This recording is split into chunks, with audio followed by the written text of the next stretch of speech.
আইনজীবী পরিষদ বর্জনের ঘোষণা, সুলতান আল এনামের ভিডিওচিত্রে দেখুন বিস্তারিত। চাপ প্রয়োগের অভিযোগ এনে ঝিনাইদহ জেলা আইনজীবী সমিতির নির্বাচন বর্জনের ঘোষণা দিয়েছেন আওয়ামীপন্থী সম্মিলিত আইনজীবী পরিষদ।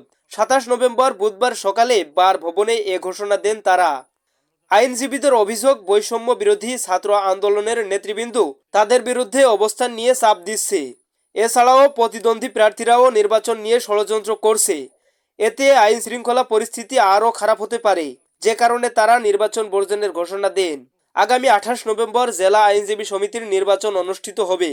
এই নির্বাচনে লাল দলের প্যানেলে আওয়ামীপন্থী সম্মিলিত আইনজীবী পরিষদে 17 জন, নীল প্যানেলে বিএনপি জামায়াত ঐক্য পরিষদে 17 ও স্বতন্ত্র সাদা প্যানেলে 3 জন অংশগ্রহণ করেন। এর আগে আইনজীবী সমিতির নির্বাচন কমিশনারের কাছে আওয়ামীপন্থী আইনজীবীদের নির্বাচনে অংশগ্রহণ করতে না দেওয়ার দাবিতে স্মারকলিপি প্রদান করেন বৈষম্য বিরোধী ছাত্র আন্দোলনের নেতৃবৃন্দ।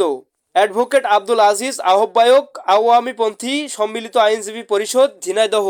আল জাবের, বিজেটিভি। নির্বাচন সুষ্ঠুভাবে চলতেছিল।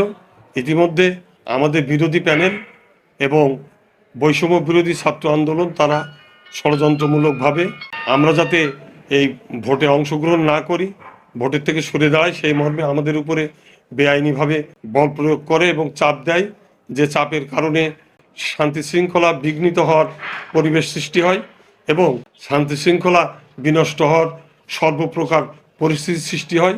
সেই কারণে শান্তি শৃঙ্খলা যাতে বিনষ্ট না হয় এবং আরও যাতে মারাত্মক কোনো পরিস্থিতির সৃষ্টি না হয়, সেই কারণে এবং এদের এই জঘন্য ষড়যন্ত্রের প্রতিবাদে আমরা এই আগামীকালকে অনুষ্ঠিতব্য নির্বাচন থেকে সম্মিলিত আইনজীবী সমন্বয় পরিষদের যে মঞ্জু যে প্যানেল, সেই প্যানেল সম্পূর্ণরূপে আমরা নির্বাচন বর্জন করেছি।